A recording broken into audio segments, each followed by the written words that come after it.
It's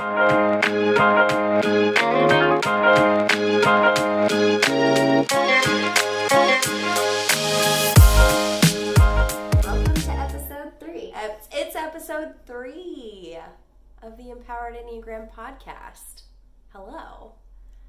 Today we're going to start diving into the actual types and what they are. It's going to be real fun. You guys are going to love it. Today's episode is all about the body or the gut triad. The body. The body triad. The body triad. I'm saying it that way on purpose because the body triad operates out of the gut. So the gut is kind of our place, our center of instinct. It's the place where we kind of tap into some kind of primal, carnal knowledge about things. So it's the body triad. So there's, in our last episode, we talked about the all 3 triads and a little bit about what that means. For the sake of this episode, it's important to know that we have 3 centers of intelligence, and that's what these triads are about. So there's the intelligence of our brains, of our intellect, of our minds, especially in Western culture. That tends to be one of the only types of intelligence that we really talk about and we really value. However, there's different types of intelligence in everybody. There's the intelligence of the heart, and that's of like passion, feelings, and emotion. And then there is the intelligence of instincts and of the gut and of the body. The body. One of the goals of the Enneagram is to have fun, just like we are. Now, I don't know if that's what everyone would say is a goal of the Enneagram, but I think it should be, because the work of the Enneagram is actually quite difficult and hard. Yeah.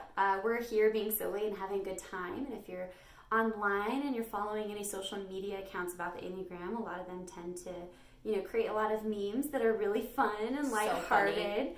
And that's great. And the work of the Enneagram and of these types is really hard. And heavy, y'all. And heavy and painful, and the feeling that you're going against the grain of something that feels true to you.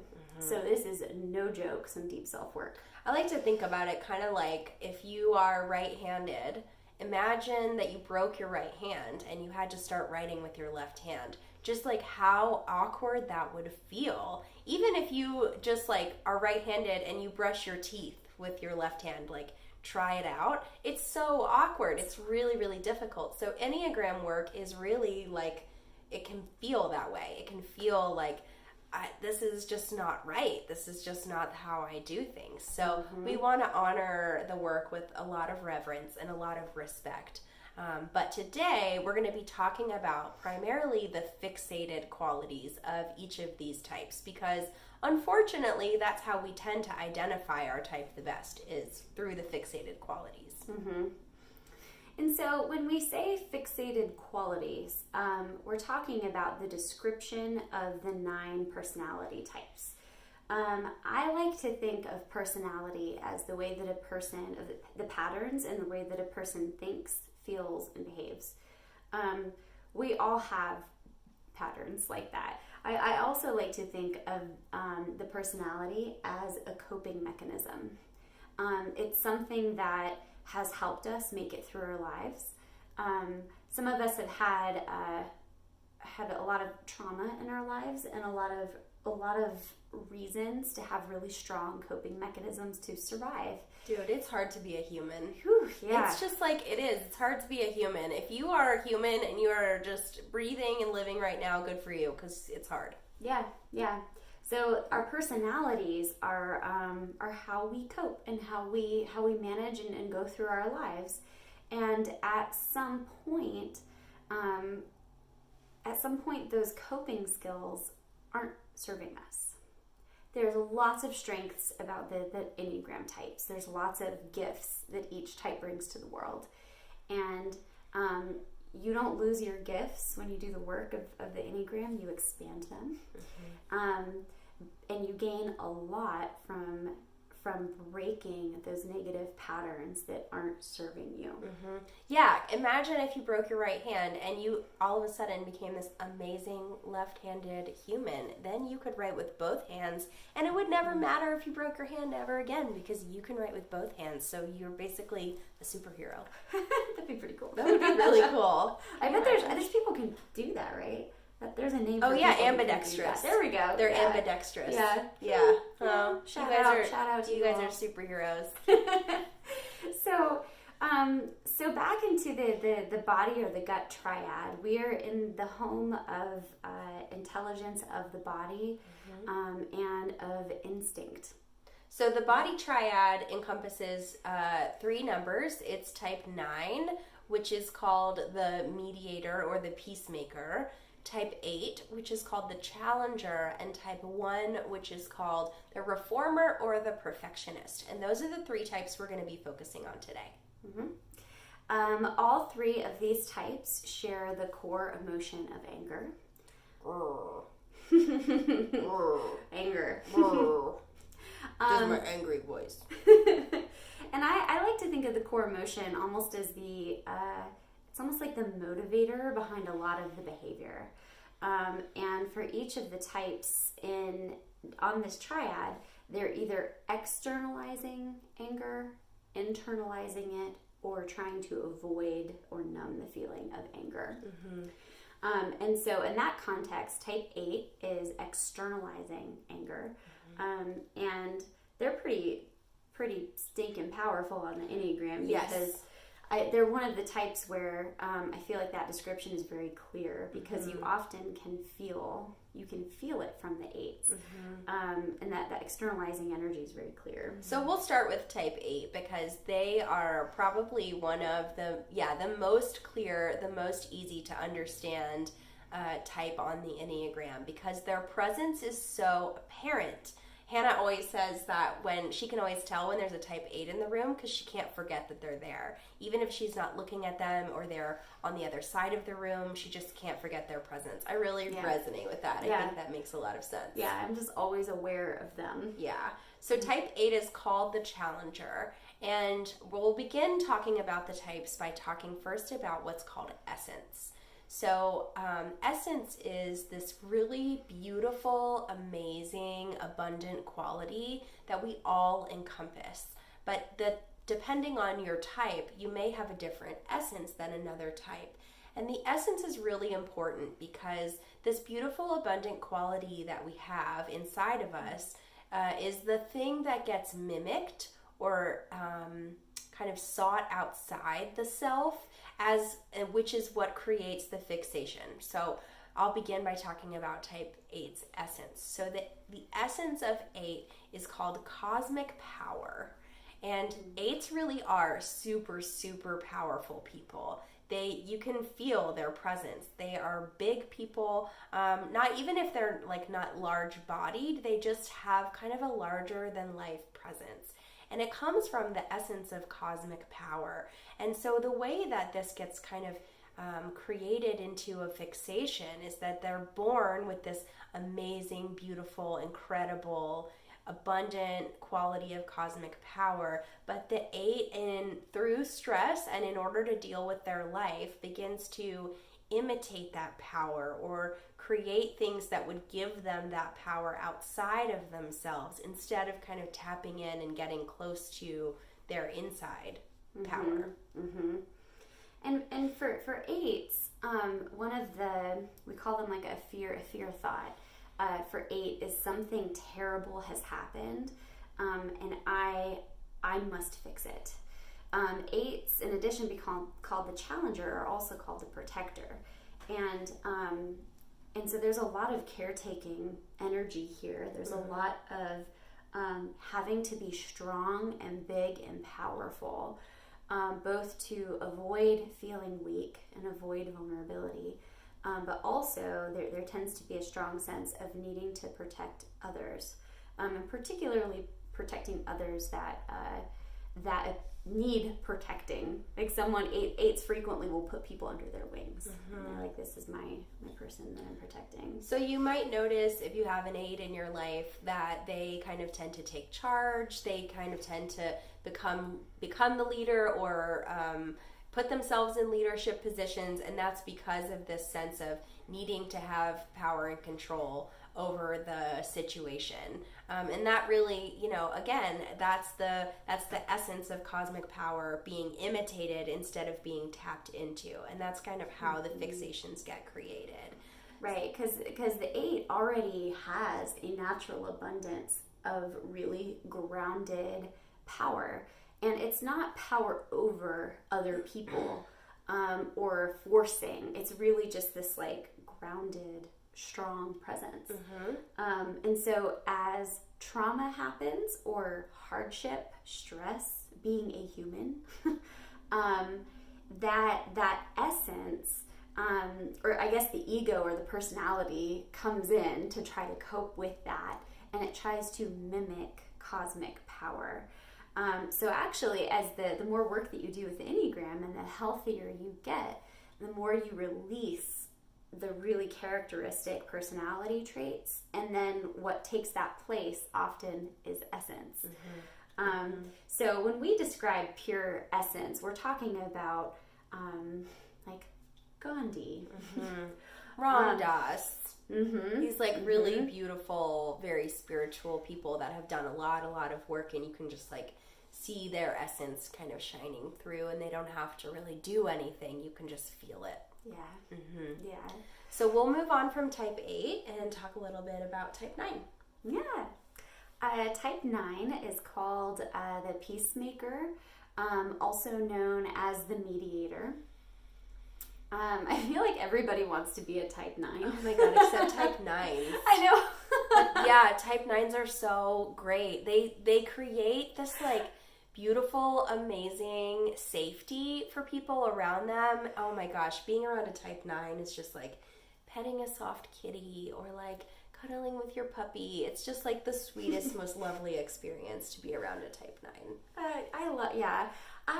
I always know that I'm in the presence of a 9 because for me, and everyone has a different experience of the Enneatype. So what I'm about to say might not be your experience of type 9s. For me, as a 4, I'm walking around a lot of times with a lot of self-consciousness. I'm very aware of how I show up in a room, and I tend to have a lot of insecurities or concerns about that. And when I'm in the presence of a 9, especially if it's just the two of us, I feel like I can just relax. And it's like all of those worries and those things that are floating around in my head. It's like, oh, I can just be.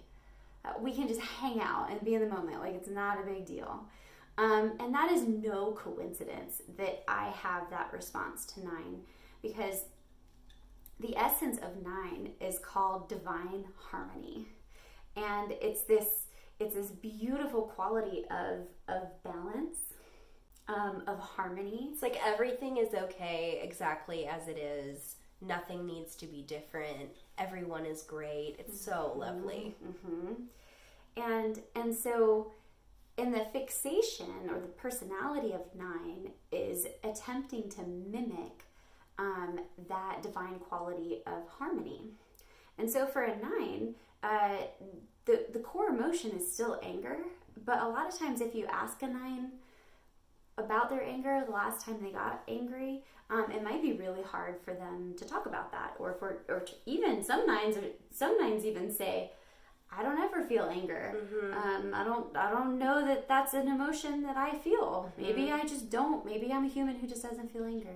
So 9s are the adapting point.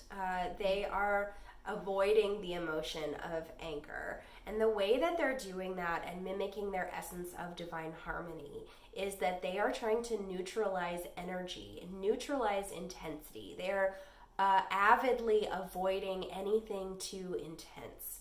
So anger, if you have experienced it, if you are a human, is something that it gets your blood boiling, right? It's really energizing. It's a powerful emotion. Yeah, it's like kind of, it kind of feels like your body's on fire a little bit, right? So if you can imagine trying to avoid that with all you can, right? Imagine if there's kind of this pile of fire that follows you around and you're just like trying to avoid it at all costs, right? You probably go through a lot of water and it might be really exhausting to try and be consistently putting that fire out. So that is pretty typical of Nine's experience. They really feel like they have kind of a scarcity of resources to be able to deal with life. So because they're always spending a lot of energy trying to put out that fire instead of just kind of dealing with the fact that it's there. So this can look like neutralizing people's energies, kind of trying to keep the peace, trying to keep things really neutral, trying to keep intensity at bay, and doing a lot of numbing behavior. So an example of that neutralizing energy, it could be, I like to think of kids as I'm making these descriptions because, I don't know, I think sometimes it's just clear if we think about it as a child. But I'm also a child therapist and I work with a lot of kids, so that might be that reason too. But for a 9 and in childhood, they might, if they're in a family, say that's fighting a lot, or there's a lot of conflict or chaos in the family, a 9 is going to try to neutralize the intensity of that. So if everybody's angry, they're going to try to make everyone happy. If it's the other way around, say the family is really sad, the 9 might disappear and kind of try to sink back into the background. But also they're going to try to bring the energy back up. If the family is really happy and really like, woo, it's party time, and the energy is too intense, 9s are going to try to bring that down. It's all this like balancing act with the 9s. And part of that is trying to achieve balance or achieve harmony. But the reality is that a 9 doesn't need to do any of that because harmony already exists abundantly and very strongly inside of them. It just gets blocked up by the personality fixation. Yep. So because of this, we see a lot of numbing behaviors with type 9. So they might have a really, amazing job and they're really good at their job, but their job is also chaotic and overwhelming. And then they might need to take breaks where they're checking out from the intensity. A lot of 9s really like to scroll social media, Candy Crush, absorb content, podcasts. Yeah, 9s are podcast junkies. So yeah, for sure. Yep. Maybe they're listening right now. Thanks, 9s. We're glad you're here. Yeah. So that's a little tidbit about type 9. Our third and final type in the gut or the body triad is type 1. And type 1 is called the reformer, also called the perfectionist. And the essence of type 1 is called purity. And it's really beautiful because when you encounter a type 1, you can feel this pure innocence, this kind of, and they have an angelic quality about them usually. In fact, a lot of ones that I've met, it's like their eyes kind of radiate this really beautiful, it's like you're looking at something angelic or really perfect. And that's the like clear, I like to think about it as clear water. Like if you've ever put your foot in a really clear lake or a really clear river, that's what the essence of 1 kind of feels like to me. It's really, really beautiful. I just love 1s. I know. Ones tend to be very hard on themselves. It's part of that. The personality tries to mimic divine perfection by, if you're a 1 and you're looking out into your environment or into yourself, you're looking through a filter of what isn't right. And 1s are so skilled at being able to tell the difference between right and wrong, or being able to clearly see what isn't right. And that can manifest in all kinds of different ways. It could be something in the external environment, like these pencils aren't lined up perfectly straight. And that the one might experience that as kind of an irritation. It's like annoying. It's annoying. Like there's an irritated that it's not right. So it could be something as simple as that, or it can be full-blown social justice, morality, of this isn't right. I really appreciate the presence of one for that, because I feel like they're the people often in the room that aren't persuaded by what's easy. Totally not afraid to stand alone and be like, absolutely not, this is the thing.